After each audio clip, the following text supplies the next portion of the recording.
A grabar en mi computadora y comenzamos acá y vemos si podemos en el transcurso habilitar la transmisión en vivo. Si no, subimos la actividad en la página.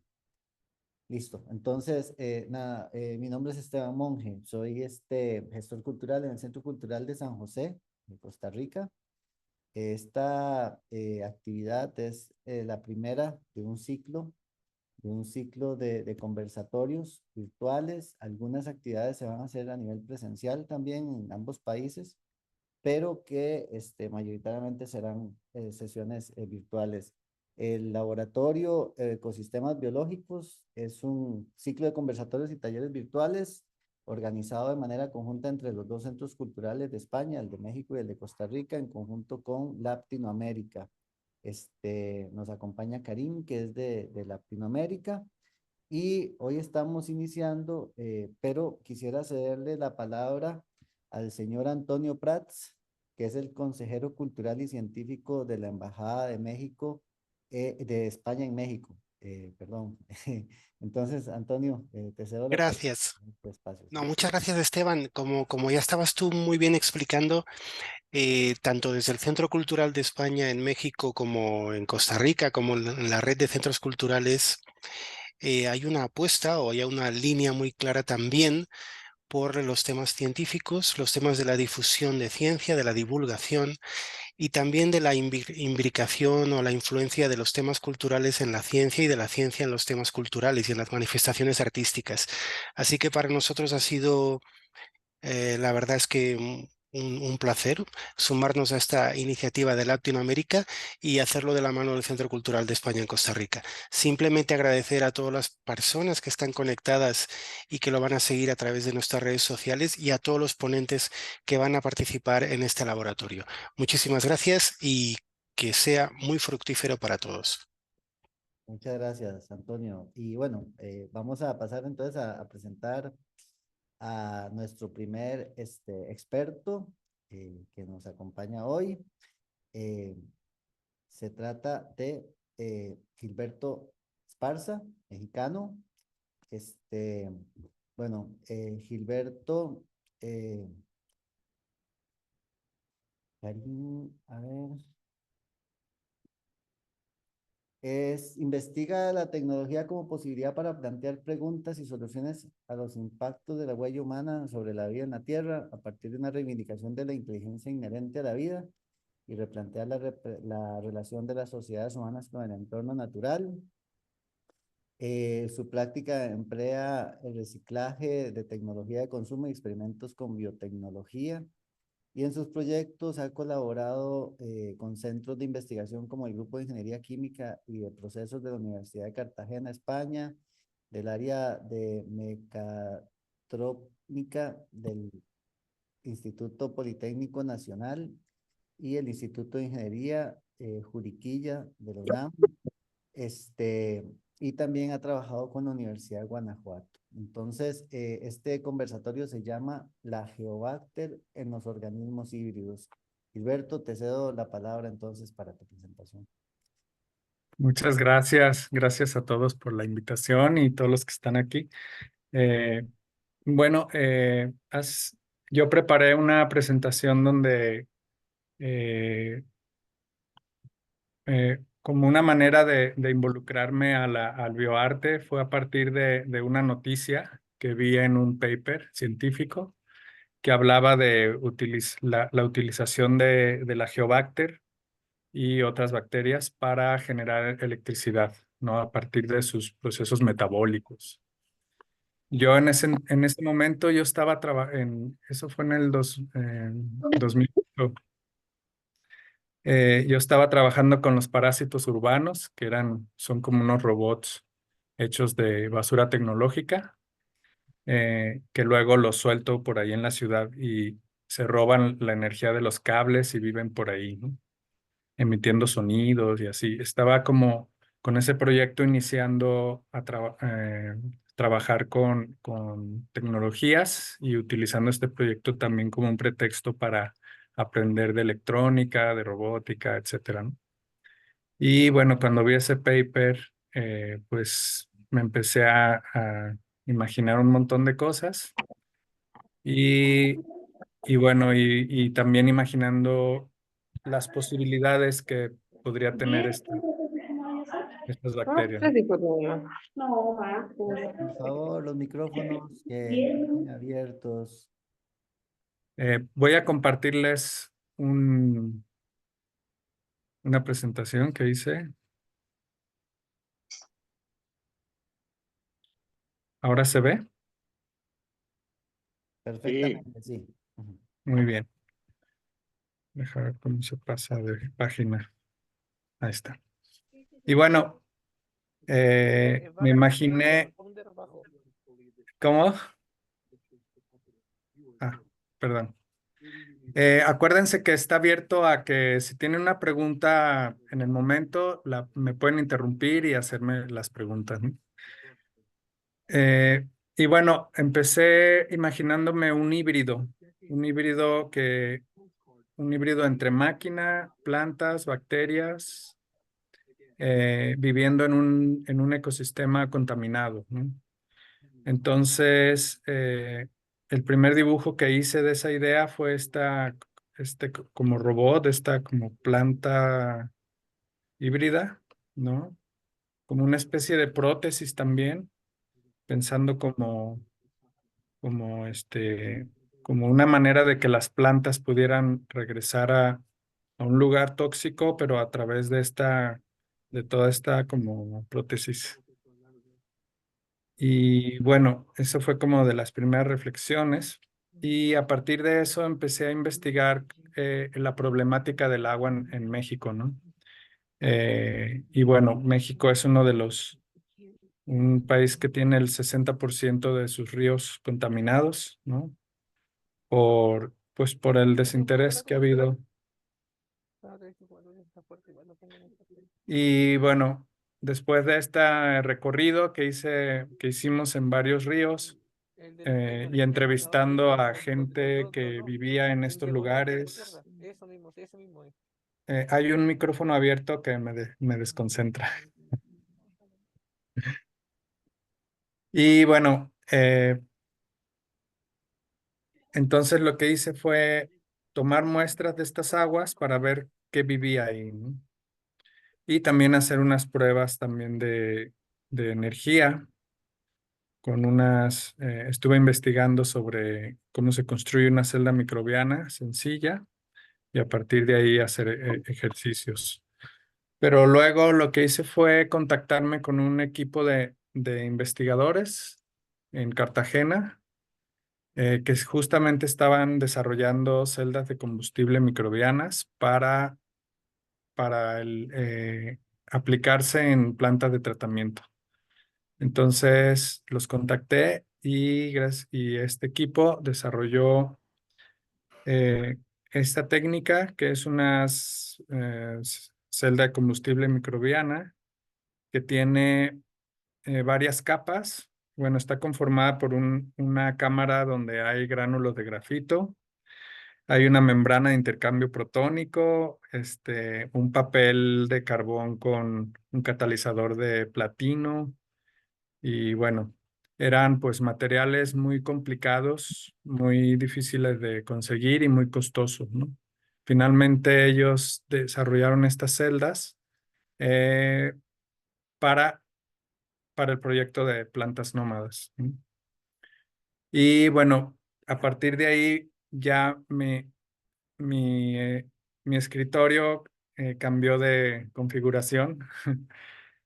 Y bueno, empecé a trabajar en una especie, en mi casa hice como una especie de laboratorio donde tenía varias muestras de aguas residuales, de ríos, de charcos, y empecé a trabajar con todo este material y con todo lo que me habían compartido los científicos en una parte más experimental, ¿no? En el de ir descubriendo las posibilidades, el voltaje que generaban estas celdas microbianas y empezar a trabajar en distintos formatos, utilizando diferentes materiales como ánodo y cátodo en las celdas biológicas, ¿no?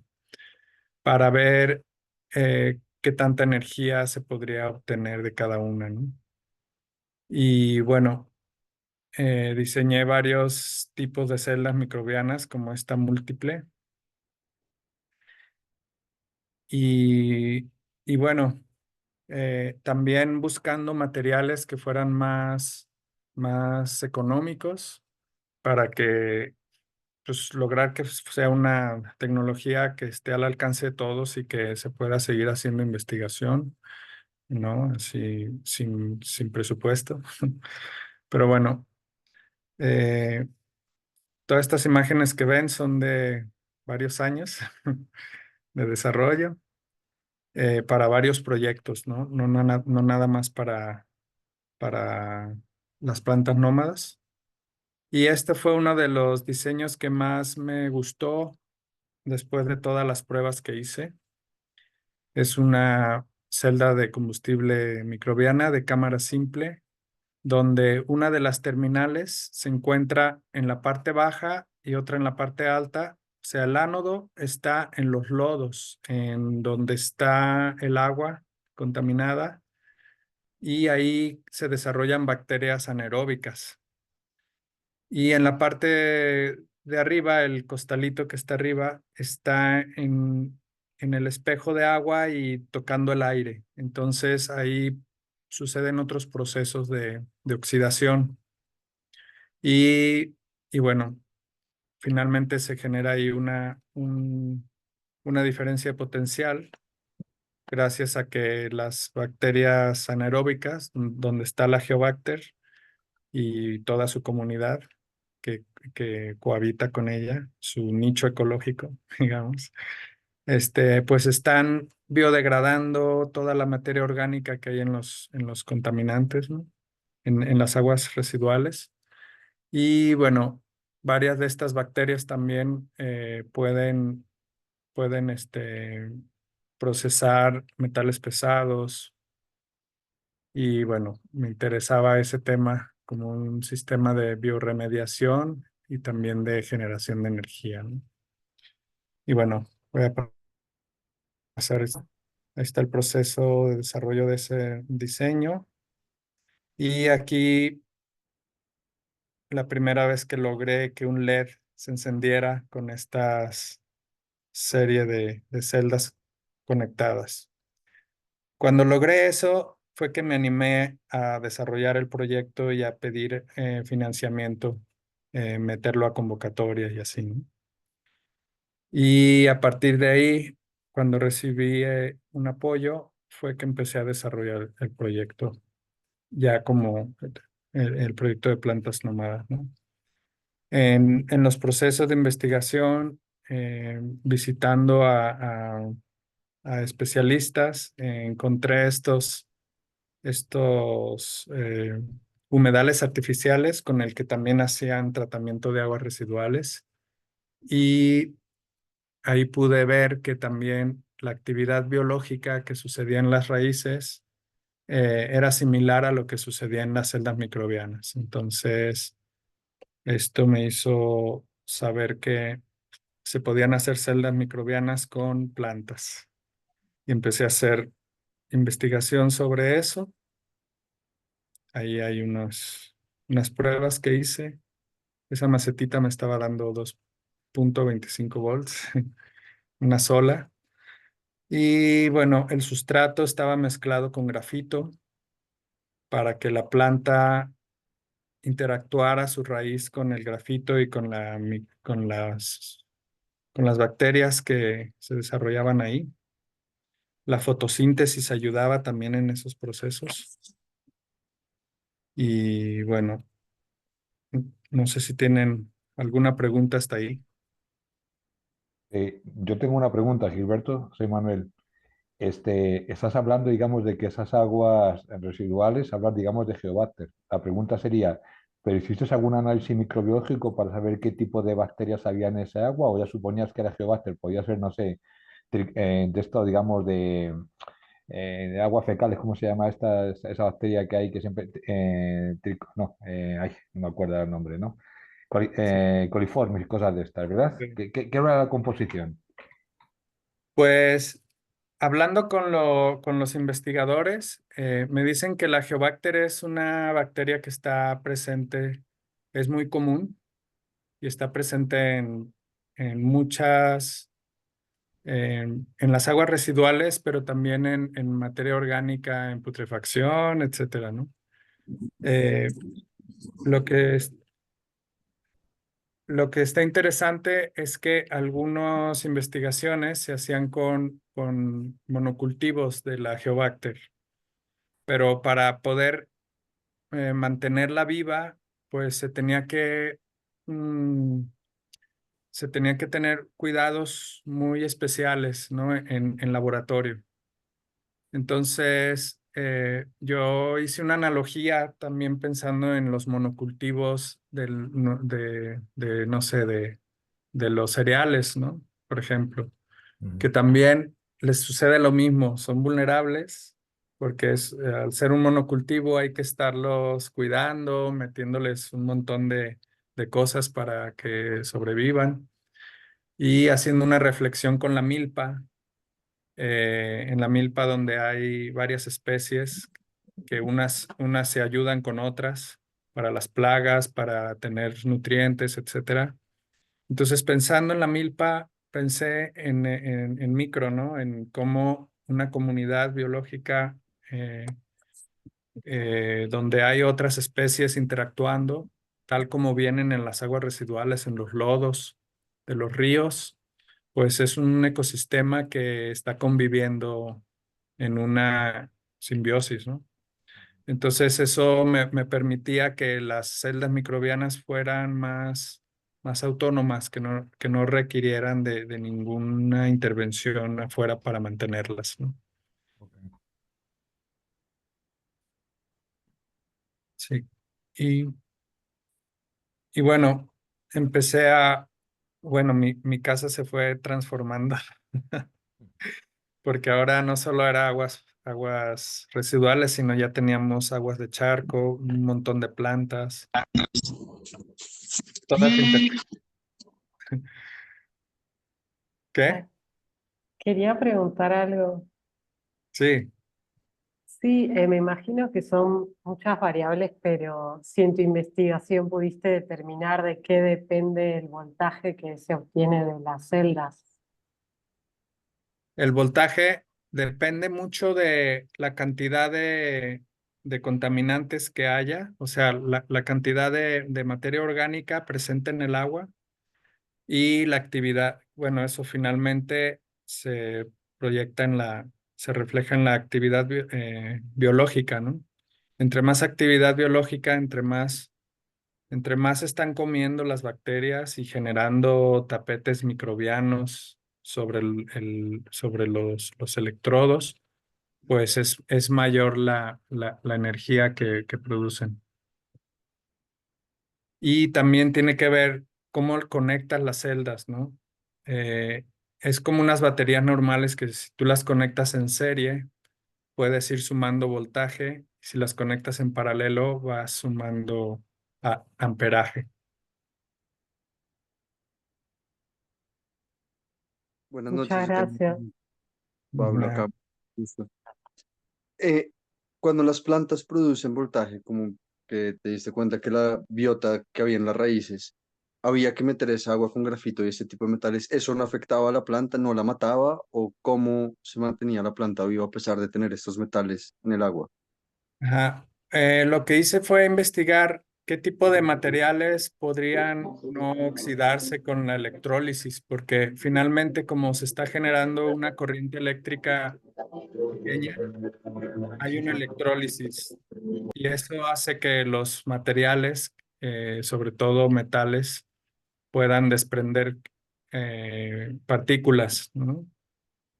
Entonces, lo que hice fue utilizar grafito y el grafito es un material inocuo, o sea, no reacciona químicamente, sin embargo, es conductor eléctrico, sobre todo en el ánodo. En el cátodo se puede utilizar una placa de acero inoxidable, porque finalmente es el que en todo caso recibe partículas. de desprendimientos de otros materiales que haya.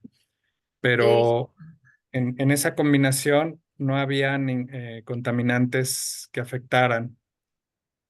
Y bueno, la electrólisis de tomo sucede, pero en este caso lo que hacemos es cosechar esa energía, ¿no? Poner una pequeña trampa, digamos, con los electrodos para aprovechar esos electrones que de todos modos son liberados de manera natural.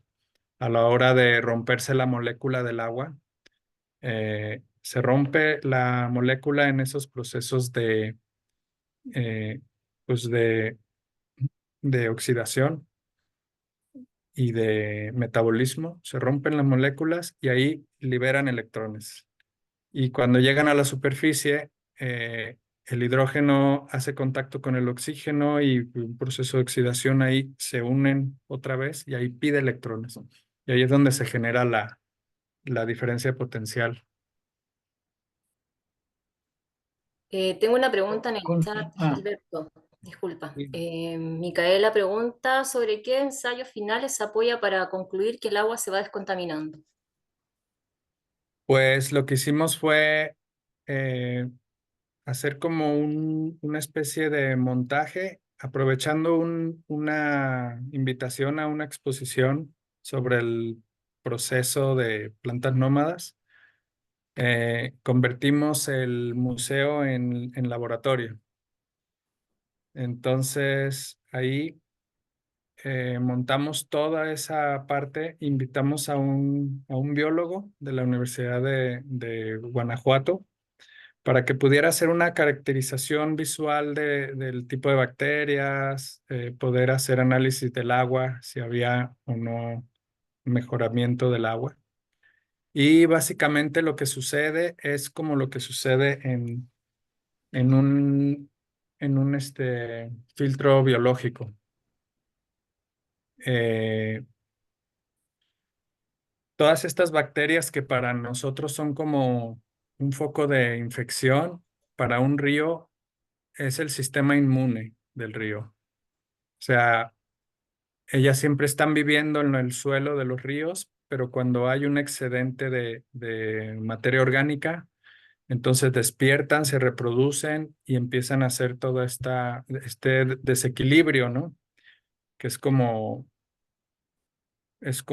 se manifiesta, ¿no? Y después de ese desequilibrio, las bacterias lo que hacen es comerse todos esos contaminantes y cuando ya no hay contaminantes, vuelven a ser poquitas y vuelven al subsuelo, ¿no?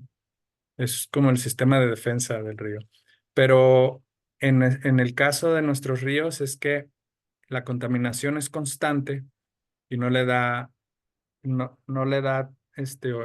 oportunidad a las bacterias de hacer su proceso y terminarlo, sino que todo el tiempo están activas, y esos ríos están infectados, ¿no?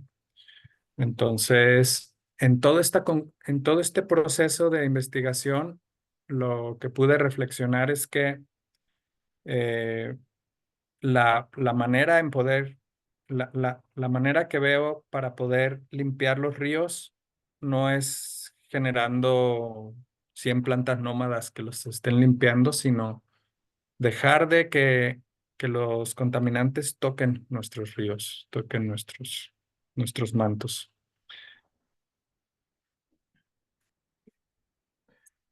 Una pregunta, estás diciendo una cosa como muy curiosa, ¿verdad?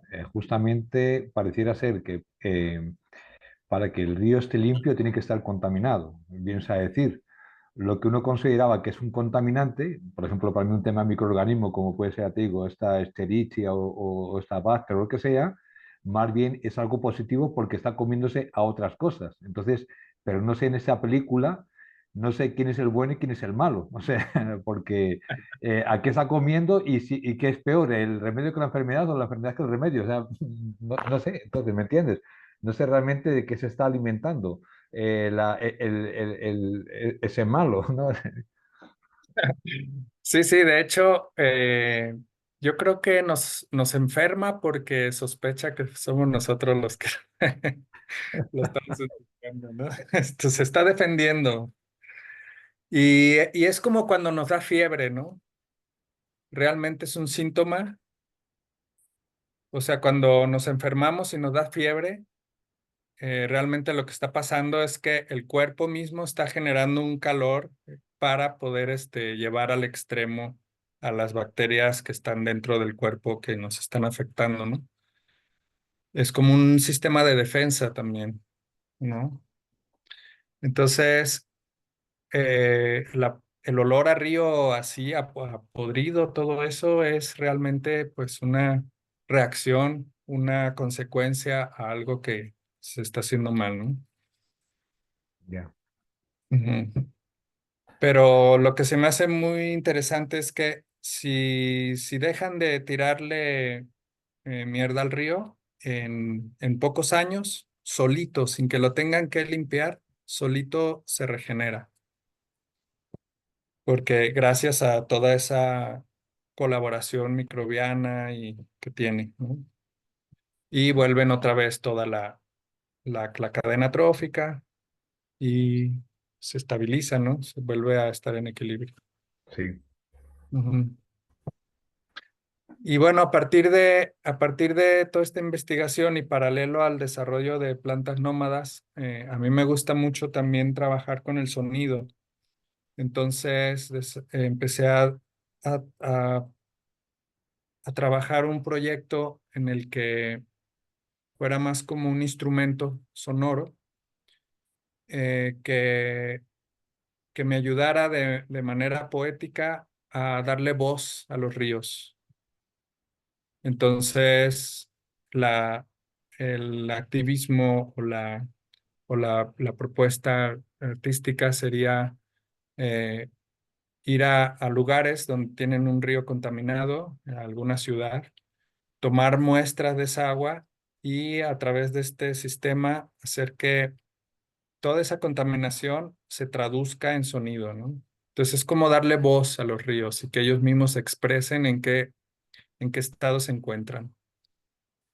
Y empecé a desarrollar estos instrumentos eh, y siempre mostrándolos en la etapa que estuviera, ¿no? Aquí está en una etapa más experimental.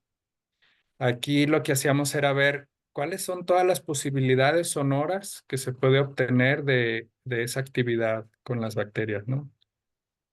Y una de las preguntas era, pues, esa energía que se obtiene biológica, pues no es una energía que es continua, ¿no? Va variando porque pues, viene de algo vivo, ¿no? Entonces esas variaciones las traducía a frecuencias audibles o a intensidades de voltaje que luego eso afectaba a osciladores, a sintetizadores que iba creando. Y para eso invité a Daniel Yermali, un chileno que es ingeniero en sonido y artista sonoro, para que juntos empezáramos como a diseñar y a desarrollar eh, circuitos distintos para obtener pues distintos sonidos, ¿no? Y el proyecto se llamó Biosonot. Y bueno, ahí se ven algunos ejemplos. Y ahí una de las primeras presentaciones con todo nuestro instrumento, así, nuestro prototipo, ¿no? Proyectábamos a las cianobacterias con un láser a través, utilizando una gota de agua como proyector. Y bueno, también traduciendo toda la actividad biológica a sonidos a través de los osciladores y filtrándolos y así, ¿no? Y bueno, hice varias presentaciones con ese instrumento y también se montaba en exhibiciones vivo, sonando a tiempo real. Y bueno, fue evolucionando, quise hacer una versión más portátil y darle más voces, más riqueza sonora. Entonces, Conseguí unos sensores multiparamétricos que miden varios parámetros, como el pH, el oxígeno disuelto. Bueno, son 5 parámetros, y aparte la actividad eléctrica que producían las bacterias en las celdas microbianas. Y cada uno de estos parámetros los convertía en un voltaje análogo, en un voltaje variable, y eso afectaba a los distintos osciladores. Entonces tenía 8 canales de salida de audio, y lo que iba haciendo era jugando con esos sonidos, ¿no?, que emitía ya el instrumento. Para calibrar el instrumento, igual que una guitarra, ¿no?, para que sonara armónico, utilizaba agua limpia. Entonces, con esa agua limpia yo ponía frecuencias armónicos, y conforme el agua estuviera más contaminada, esa armonía se iba perdiendo y generándose un caos.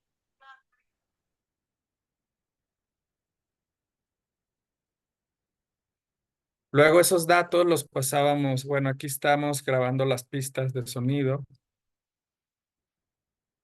y pues generando piezas sonoras, ¿no?, con este instrumento. Y bueno, la otra parte del instrumento, la parte que más me interesa es, pues, que estos dispositivos son como dispositivos de reflexión, ¿no?, finalmente. Entonces visité un montón de cuerpos de agua y pues explicaba qué sucedía con el agua, hablaba de la problemática del río, estudiaba un poquito de la historia de esos ríos, de donde iba haciendo todas estas presentaciones, ¿no? Pues era como tocar el tema todo el tiempo. Y bueno, los ríos que estaban muy, muy contaminados eran unos sonidos, pues era muy onomatopéyico, era muy relacionado el caos con la contaminación que tenía ese río, ¿no? Entonces, gracias a que fue una pieza sonora, era muy aceptada por la gente y les llegaba. Había gente que lloraba o así, o que se emocionaba al escuchar su río, ¿no? ¿Te dijo ahorita? Sí, no. No. Pues es que Y bueno, diario. ¿qué cosa? Perdón. ¿Es el kefir? Pensé que era una. Sí, pensé que era mascarilla de la. Ah, ¿es un micrófono abierto? Es el kefir. Una pregunta. No. Sí, por favor, Es un micrófono abierto. Danae, por favor, cerrar micrófonos. Sí.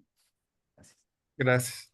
Y bueno, y esto fue en un evento que me gustó mucho porque es un evento que hace Arcángel Constantini y Marcela Armas, que se llama Meditatio Sonus, y es un espacio de escucha para hacer meditación e invitan a artistas sonoros, ¿no?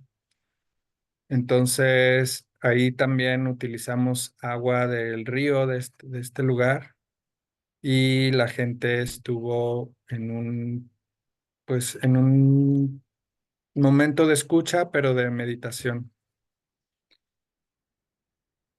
Y bueno, aquí está la Geobacter pegada en un gránulo de grafito. Ahí me estoy alejando un poquito. Ahí ya se empiezan a ver otras cianobacterias a otra escala. Y ahí están los gránulos de grafito en la celda microbiana. Estas son las celdas que diseñé para plantas nómadas. Y ahí está la plantita nómada. Ujú. Hola, buenas noches. Una Hola. consulta, Gilberto. ¿Es similar el proceso a una pila redox, esa que haces con la papa o con el limón? Creo que en la pila de papa o de limón es más similar a una pila alcalina, porque aprovecha el ácido, hace una reacción química por el ácido cítrico en el limón, por ejemplo, ¿no? Y utilizan unas placas me parece que de zinc, ¿no? Zinc Y y cobre. cobre. Entonces ahí la reacción química con el limón, con el ácido, hace que haya una reacción en los metales y se pueda producir esa energía, un poco como las pilas alcalinas. En este caso, Ok. las bacterias cuando comen es cuando liberan los electrones, cuando se están alimentando. Y ellas tienen un montón de filamentos, como viste en el dibujo, Sí. que crean redes entre esos filamentos. Ellas las usan para fijarse en las superficies, ¿no? Creando ¿Y como qué tapete. usas como ánodo y cátodo? ¿Qué- El ánodo es grafito Ajá, ok. y en el cátodo también uso grafito para que no haya reacción. Las terminales las uso de acero inoxidable, pero en el ánodo procuro que el material que sale del agua todavía sea grafito. Ok. Para que... Es muy precioso el trabajo, felicitaciones. Gracias. Y bueno, ahí está la planta nómada en su entorno, ¿no? En su hábitat. Es una, no sé cómo nombrarla, ¿no? Ese híbrido también es como un monstruo, es como o sea, se manifiestan cuando hay un desequilibrio solamente. Si el agua estuviera limpia, pues no, pues se moriría, ¿no? Esa configuración entre la máquina, las bacterias y las plantas, ¿no? Entonces necesita aguas residuales, o sea, agua con materia orgánica para poder hacer todo ese proceso metabólico, generar energía para para que el robot coseche esa energía. El robot le ayuda a la planta a buscar el agua y a resguardarse. Y bueno, pues es como toda un comensalismo, una simbiosis entre máquinas, plantas y bacterias, ¿no? Gilberto, ¿cuál es la mayor diferencia potencial que has conseguido? 8 voltios más o menos, 8. Wow. pero con muy poco amperaje. O sea, he logrado, o sea, una de las ventajas es que el proceso metabólico tarda alrededor de 25 días, 22 días. Entonces, no tienes mucha energía, pero tienes tiempo de cosecha. Entonces, durante 22 días, el robot está dormido, solo cosechando esa poquita energía, pues imagínate, de una actividad microbiana, ¿no? De algo muy pequeño. Y ahí Ujú. está cosechando poco a poco. Tuve que meterle unas celdas solares, además, porque eh, si bien las bacterias funcionaban muy bien para alimentar el microcontrolador, o sea, el cerebro del robot, ¿no? Y para el sistema locomotor, aunque sí hicimos un trabajo de hacer unos motores de muy bajo consumo, de todos modos, como carga agua y plantas y todo eso, la planta nómada pesa 8 kilos. Y Joder. aunque se movía muy despacito, a 2 metros en una hora o así, este, de todos modos era mucha energía, o sea, un poco más de energía de la que podían producir las propias bacterias. Ya, Entonces tuve que hacer un híbrido entre dos energías, la microbiana no solar. y la solar. Ujú. Ahí, ahí es una imagen de un encuentro con un químico de la UNAM que también hace celdas microbianas y con él desarrollamos otro modelo de celda microbiana que tenía el cátodo flotante para que si perdiera agua la celda el cátodo siempre estuviera en el espejo del agua, ¿no? Y entonces este fueron el diseño de la celda. Y bueno, como ya había visto lo de utilizar las plantas también como una celda, eh, pues hice este diseño en el que lleva celda microbiana y celdas con plantas para instalarlas en la planta número 1. Y bueno, ahí se ve un poco de proceso, de armado. Pues fue un proyecto que tardó 5 años finalmente. Bueno, Pero bueno, estuvo bien ser ingenuo al principio, si no, o sea, si hubiera visto todo lo que iba a implicar, a lo mejor hubiera hecho algo más de ciencia ficción, ¿no? Pero yo estaba aferrado a hacerlo real y estuvo lindo porque finalmente fue la oportunidad de poder, pues, enfocarme y conocer cada vez más sobre la problemática. Y también, pues, una parte que me interesaba mucho era la parte social, ¿no? En estos lugares donde soltábamos la planta, por ejemplo, en el río Lerma un mes viviendo. Entonces dio tiempo de que llegara la gente, llegaron los niños, luego llevaron a sus maestros, luego las escuelas, hubo mucha participación, mucho diálogo con los locales, ¿no? Y eso estuvo interesante y al final pues es el objetivo de estos proyectos. Aquí está en cautiverio, en un museo. Eh, y bueno, las últimas veces la he montado más bien dormida, solo como el objeto de exhibición y un documental donde se ve el hábitat de cómo vive en su entorno, ¿no? Y bueno, y con celdas microbianas también hice otro proyecto que se llama plantas autofotosintéticas, que es más como una instalación y también es como una maqueta de cómo podría ser el sistema hídrico de una ciudad en el que el agua pudiera circular para evitar explotar tanta agua de los mantos y, y que en estas ciudades hubiera una colaboración multiespecies, ¿no? Plantas, bacterias, humanos. Y bueno, diseñamos estas celdas. Estas ya las mandé a hacer en molde, en inyección en policarbonato, para poder hacer esta instalación.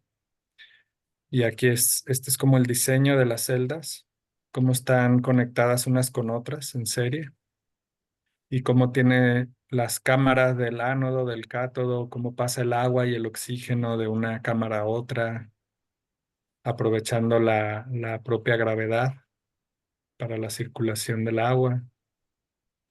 Y esto es lo que resultó, ¿no? Utilizamos agua residual. En cada lugar donde se exhibe, se retiran aguas residuales de distintos puntos de la ciudad. La instalación lleva 12 torres con celdas microbianas y en la parte superior un vaso donde se guardan las aguas residuales. Entonces, en la ciudad donde se exhibe, tomamos de 12 puntos de la ciudad aguas residuales, pidiendo permiso pues a las autoridades para que nos apoyen a extraer el agua de los ductos primarios y secundarios de la red de alcantarillas. Y así es como se ve la pieza, ¿no?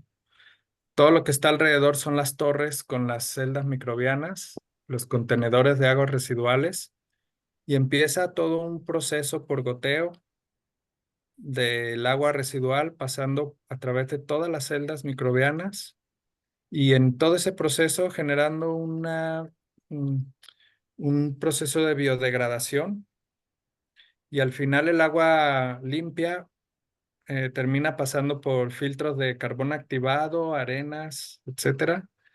Y al final, el agua limpia llega a esa esfera que se ve en el centro. Y en esa esfera ya el agua está limpia y hay un ecosistema en equilibrio funcionando con peces, con pequeños camarones de río de agua dulce, con plantas acuáticas. Y esta instalación se instala en lugares oscuros y su luz la producen las bacterias en las celdas microbianas. Entonces, por eso le puse plantas autofotosintéticas, porque hacen fotosíntesis sin el sol, ¿no? En esa colaboración con las bacterias. Entonces, en vez de sol, la fuente de energía es el agua residual. Y acompañando a la pieza hay un sistema de monitoreo donde la gente puede ver eh, un mapa. Aquí no sé si se alcanza a ver. Bueno, hay un mapa de la ciudad de donde se tomaron las muestras de agua, cuánto voltaje está generando cada zona. Entonces, lo que hace este ejercicio es para involucrarte más, así de decir, ay, no, en mi barrio se está produciendo tanta electricidad, o sea, está más contaminada que esta otra zona. Curiosamente, las zonas de la sociedad más alta era donde había más contaminación. O sea, había más desecho orgánico, ¿no? No sé si es por no sé, por los desperdicios que los tiran en la cosa esta que muele el desperdicio y lo echa al caño, no sé. También en las zonas donde había mercados, eh, había más presencia de materia orgánica.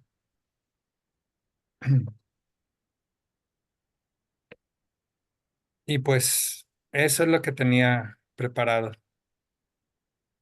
para compartir. Una pregunta, no entendí muy bien lo del tema de la planta autofotosintética, digamos.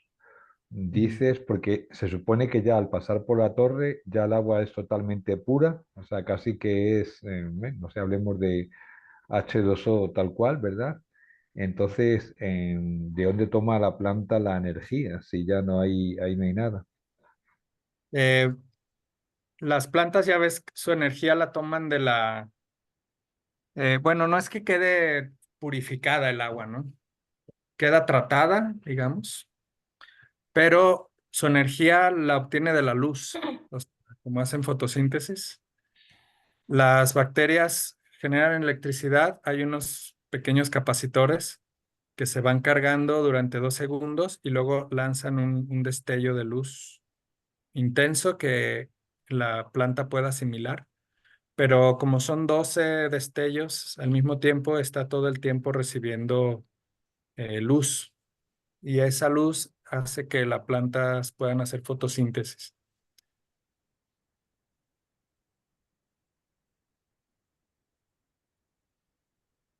Y para el robot ese, que se llama planta también, ¿qué planta usas? Normalmente utilizo plantas autóctonas de la zona, de la ribera, del río. Ok, Sí, hay algunas plantas que ya no pueden crecer a la orilla del río por lo tóxico. Entonces, es una manera de que la planta pueda recuperar su territorio a través de esta prótesis. claro, es más por la propuesta poética que por su característica física, digamos.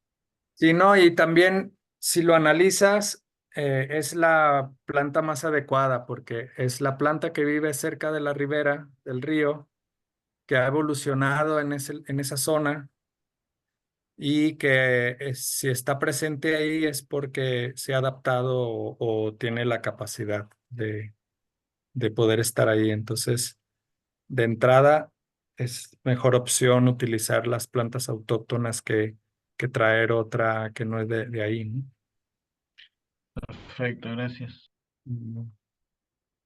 Bueno, creo que ha estado sumamente interesante la presentación, el proyecto, Sabe, ahí está Kimberly. Kisbeli. Hay preguntas. Una pregunta más. Ujú. Y Sí. quería preguntar, ¿cuánto tiempo tenía que durar el agua residual en las torres hasta que cuando llega a la cápsula central para salir, pues, para salir purificada relativamente? Pues cerca de esos 20 días que vimos, que pudimos observar por ejemplo, en plantas nómadas, ¿no? Ah, Entonces, lo ok. que hicimos fue poner unas bombitas peristáticas, ¿cómo se llaman? Bueno, unas bombitas que puedes controlar muy bien el flujo. Entonces íbamos inyectando cada día un poco de flujo para darle tiempo a que esa agua durante ese tiempo pudiera pasar por todo el sistema. Y otra ventaja, algo que eso fue una coincidencia, que más o menos el agua que se recuperaba para el núcleo, para la esfera, era casi la misma que la que se perdía por evaporación. Ok. Muy interesante, gracias.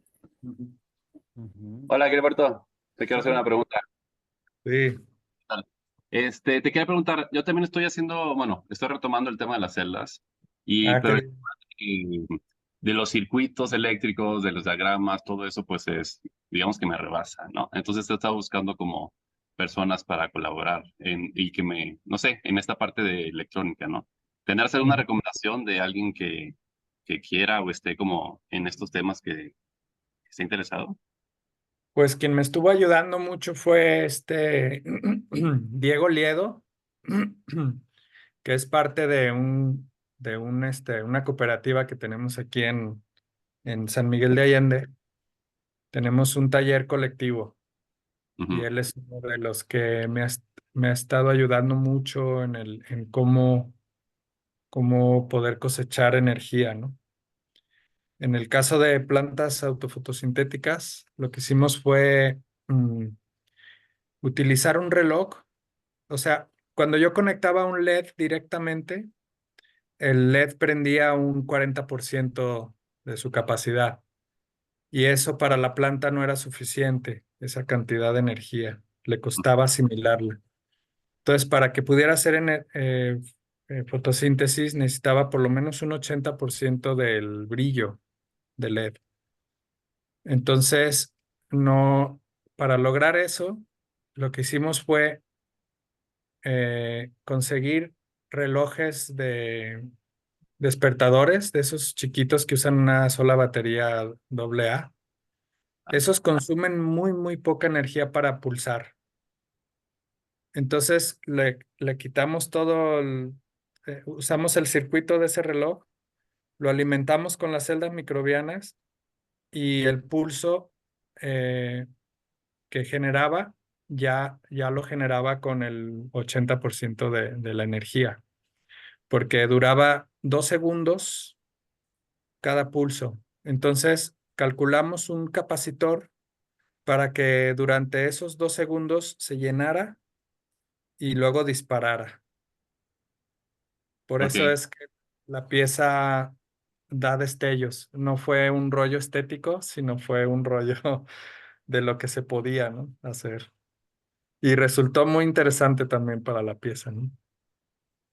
claro, sí, es que sí, el reto está en cómo aprovechar, ¿no? Esta corriente tan baja de energía, Sí, cómo hacer y algo. también nos ayuda a reflexionar lo difícil que es realmente eh, obtener energía, ¿no?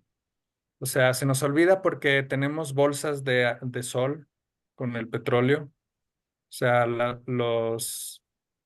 las plantas y las cianobacterias estuvieron cosechando esa energía para luego nosotros gastárnosla en 100 años, ¿no? Esos millones de años de acumulación. Pero todos estos ejercicios te llevan a reflexionar lo complejo que es obtener esa energía del sol, ¿no? Nosotros la obtenemos a través de pues, lo que comemos, las plantas, los herbívoros que comemos, ¿no? Pero el único que chambea en el planeta para cosechar energía son las plantas, o sea, todos los bichos que hacen fotosíntesis, ¿no? Claro. Bueno, Muchísimas gracias. Sonia tiene la mano levantada.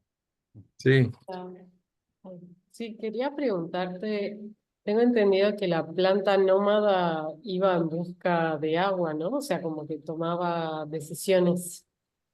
De sí. alguna forma, ¿cómo hacías eso? Era muy complicado porque cuando lo hice todavía no había ni Arduinos, ¿no?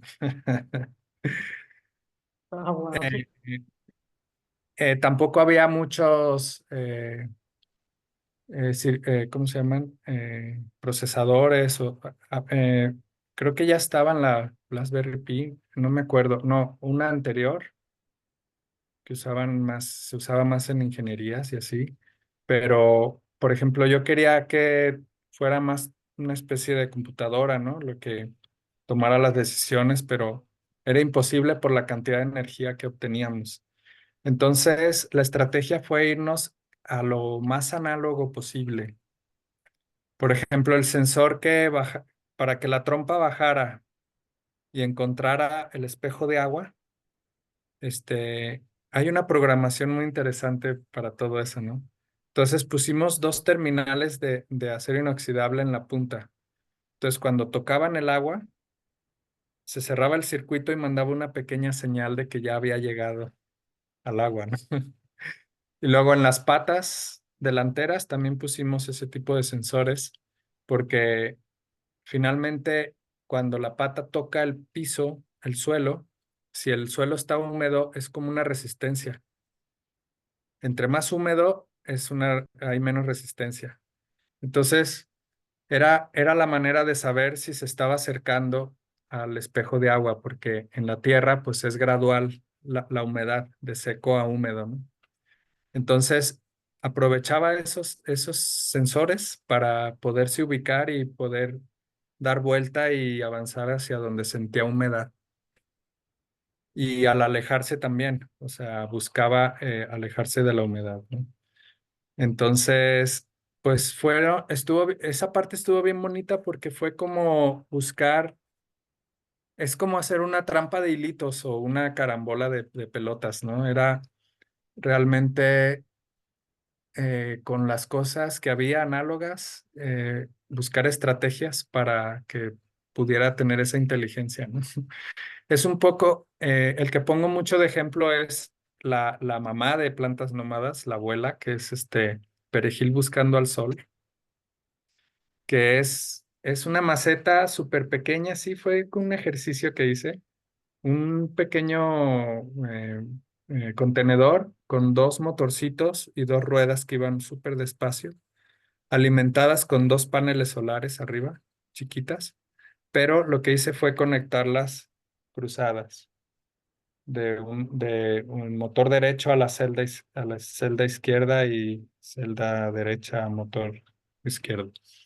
Eso le daba toda la inteligencia a esa plantita para encontrar la luz del sol. No había nada de circuitos, solo los motores conectados a las celdas, pero esa distribución ayudaba a que si le daba la luz a las dos celdas, los dos motores se encendían y iba avanzando hacia adelante. Cuando la sombra tocaba una de las celdas, pues el motor del otro lado se paraba y entonces como el otro seguía en la luz, pues daba vuelta y entonces esquivaba las sombras y se mantenía siempre en el espacio de sol. Y ahí no hay nada de electrónica, solo una estrategia de cómo acomodar los elementos. Y eso aplicado pues en todo, ¿no? Bien, vamos a cerrar con una última pregunta. Vemos la Ujú. mano de Pablo Ibarra levantada, entonces le cedemos la palabra y ya con esto. Sí, yo tengo dos preguntas realmente. Pensando otra vez en plantas nómadas, que decías que había esto como del tiempo, que se demoraba eran 2 días en como en cargar. ¿Esa carga iba una batería en particular? Como además de los paneles solares y de las celdas, ¿se almacenaba la energía o la energía era solo lo que se iba acumulando en los motores, pues?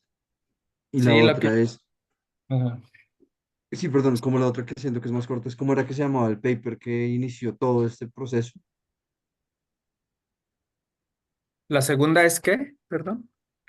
¿Cómo se llamaba el paper con el que inició todo el proceso? Porque sí, Ay, tendría que buscarlo.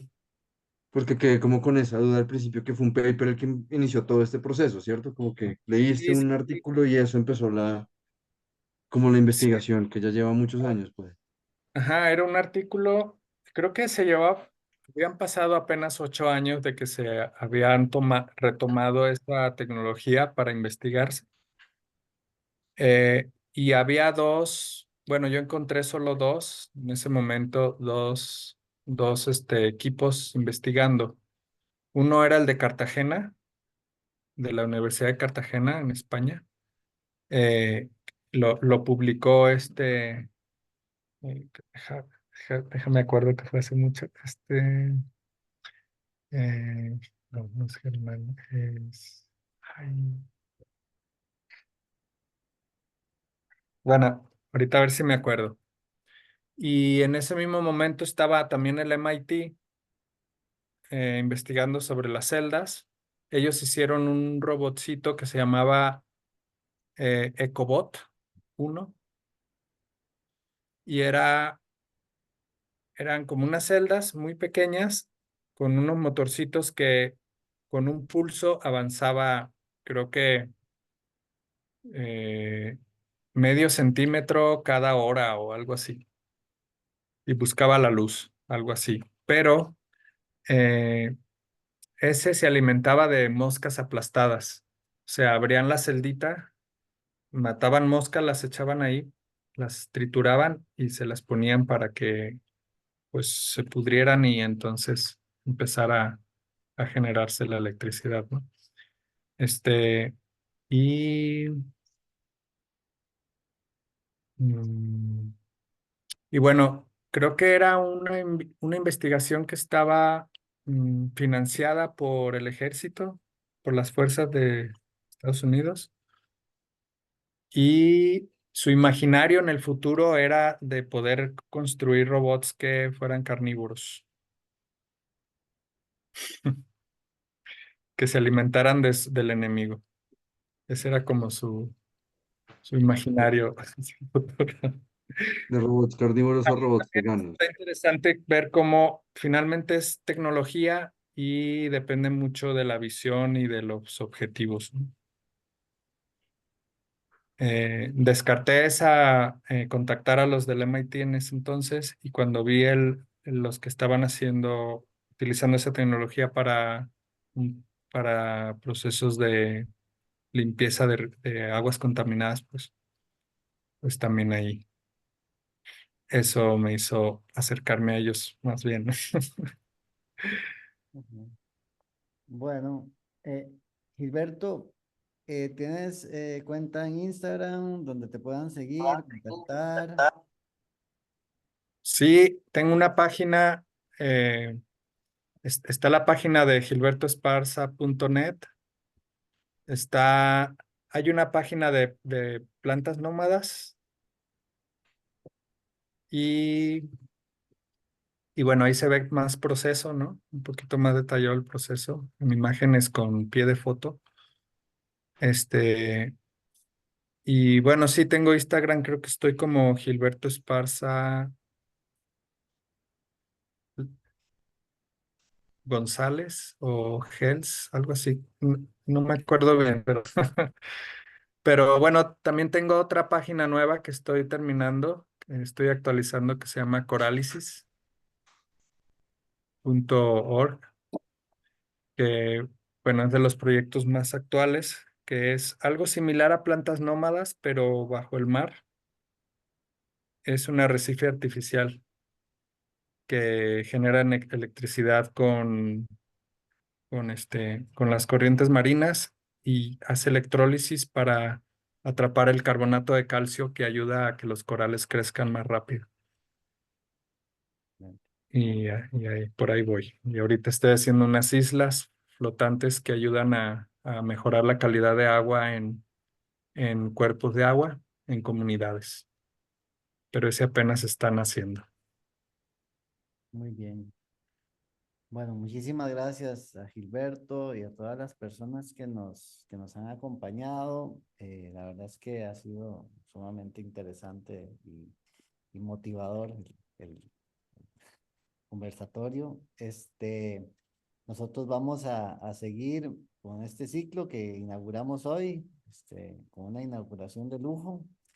Y mañana tenemos dos conversatorios, uno al mediodía, a las 12 mediodía, hora de Costa Rica y México, y también otro a las 6 de la tarde. El de las 12 del día se llama Sistemas de Tratamiento de Aguas basados en el uso de celdas de combustible microbiano, a cargo del doctor Francisco Rodríguez, también de México. Y el de las 6 de la tarde lleva por nombre Desarrollo Sostenible, un paradigma nuevo, pero aún con proposiciones antiguas, del doctor Elvio Segovia de Paraguay. Nada, vamos a quedar acá y están cordialmente invitadas, invitados a acompañarnos en todos los conversatorios. Gracias a Karim también de Latinoamérica, de nuevo Gilberto, a los colegas del Centro Cultural de España en México también y nada, seguimos adelante. Muy buenas noches. Y vamos a compartir el video en nuestras redes sociales. Eso sí. Muchas gracias por la invitación y nos vemos pronto. Nos vemos. Gracias, Gilberto. Muchas gracias. Gracias. Hasta luego. Ustedes. Gracias. Gracias. Saludos, Gilberto. Saludos, abrazos. Saludos. Saludos a Cañitas. Muchas gracias. Chao.